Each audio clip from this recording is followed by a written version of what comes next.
Your administration had set a goal to open the majority of schools in your first 100 days. You're now saying that means those schools may only be open for at least one day a week. No, that's not true.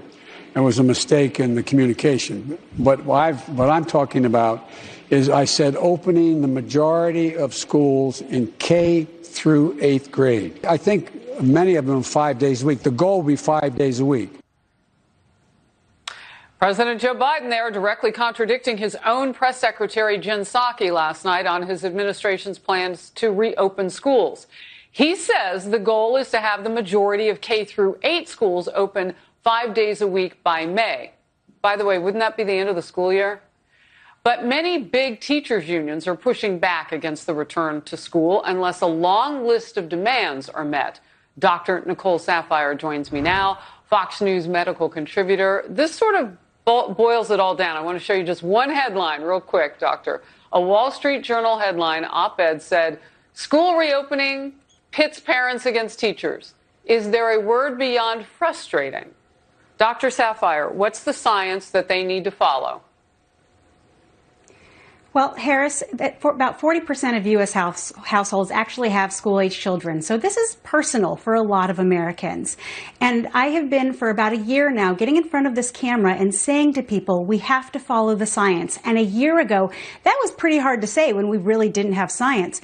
But study after study has come out showing us that COVID-19 affects children less severely, they're less symptomatic, and likely have less viral transmission than that of the adults. So the question is not, is it safe to get our children back into school? Because we know that to be safe. We have many studies proving that.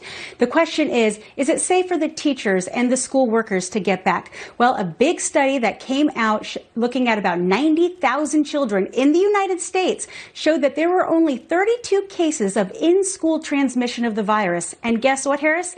Guess how many of those were children to adult transmission? 0.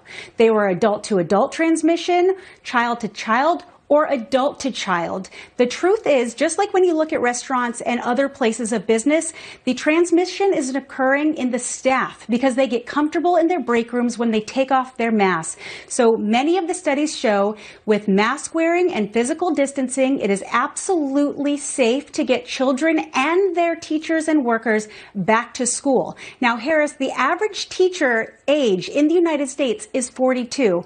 If you look at skilled workers, plumbers, electricians, everyone that we've been relying on for the last year, that average age is 55. There's a significantly increased risk of death and severe COVID-19 in those skilled workers than those teachers. Right. So when you're talking about priority, what about those frontline workers who have been working for the entire year without a vaccine?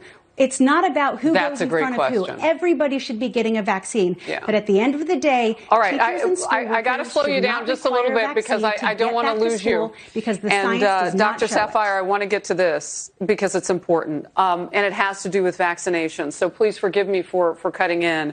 Would only do it if it were necessary. This is something that's going back and forth, and we need to get clarity on what you say and square it with what this administration says it wants to do. The Vice President, Kamala Harris, would not answer a question on whether or not teachers need vaccinations before they go back into the classrooms. You spelled out the science. We got it. Here's what she says. Can you reassure teachers who are listening right now that it is safe for them to go back to school even if they are not vaccinated? Teachers should be a priority.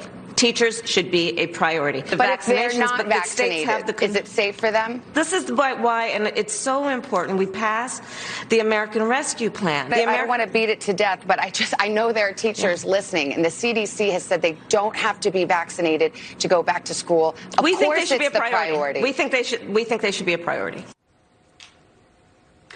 Dr. Saphier, is this settled science or not?